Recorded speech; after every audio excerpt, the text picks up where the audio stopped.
Aujourd'hui donc, on va vous parler de la planification écologique. C'est en gros un peu l'axe phare du programme de Jean-Luc Mélenchon, France Insoumise. Donc, la planification écologique, qu'est-ce que c'est? Bon bah, c'est en quelque sorte le fil rouge en fait du programme de Jean-Luc Mélenchon, qui est beaucoup plus écologique en fait que ce qu'on croit.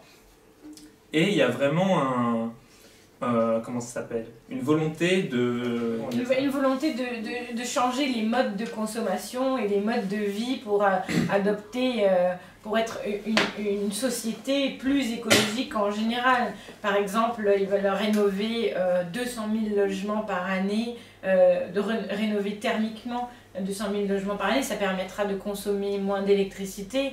La base du programme, c'est quand même sortir du nucléaire. Alors, bon, à dire comme ça, on éteint, comme dirait l'autre, on n'éteint pas sur un bouton, tu vois. Donc, ça empêcher un peu aussi la finance de se mettre là-dedans, parce qu'ils n'ont pas les mêmes objectifs, ils n'ont pas l'intérêt général comme objectif premier. C'est ça, en fait, c'est-à-dire que Jean-Luc Mélenchon pense que les capitaux privés ne vont pas dans l'intérêt de la transition écologique, et que jusqu'à maintenant ça a été le cas, et que si c'est pas nationalisé, eh ben, il n'y aura pas de transition écologique, en tout cas pas aussi rapidement qu'on aimerait.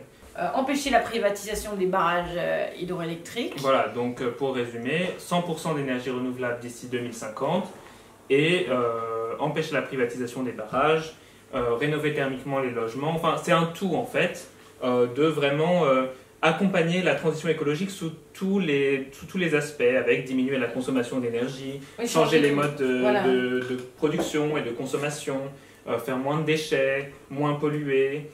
D'ailleurs, il y a un livret thématique sur le thème zéro déchet qui vient de sortir, qui est très intéressant. Voilà, et donc tout ça, ça va créer beaucoup d'emplois dans l'agriculture. Beaucoup combien? Alors, il est, d'après le programme, 3,5 millions d'emplois. Alors, 400 000 dans l'agriculture, je crois... 900 000 dans l'économie de la mer. Voilà, et puis 300 000 dans les énergies renouvelables. Voilà, et donc il s'agit de revenir à une agriculture paysanne, faire produire du bio, produire en France, et consommer localement aussi, faire des circuits courts. Enfin, voilà. C'est beaucoup de choses qui sont à peu près, qui font la majeure partie du programme finalement.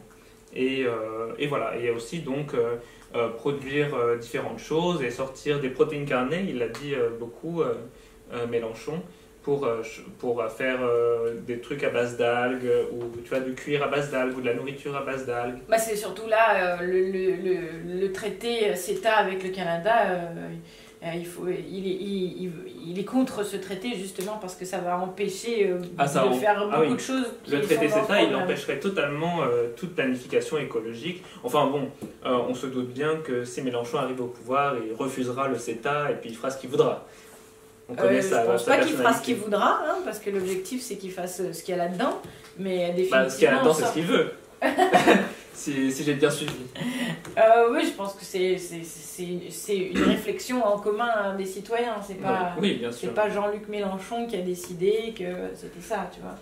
Mais bon, le CETA, out, ça c'est sûr. Oui. En gros, c'est faire une société plus écolo, plus responsable, produire en France, produire durable. Et aussi, donc, pour finir, instaurer un protectionnisme solidaire qui viserait à taxer les produits qui viennent de très loin, taxer plus les produits qui viennent de très loin, donc pour réduire les émissions de gaz à effet de serre. Ça obligerait les gens à réfléchir autrement. Et voilà, privilégier les trains par rapport aux cars, et toutes sortes d'autres choses. Enfin, bon, voilà. C'est du écolo plus en fait. L'avenir au commun, CETA, out. Qu'est-ce que tu veux? Bon alors, Ariana a perdu la boule, donc on vous retrouve pour la prochaine émission. Salut.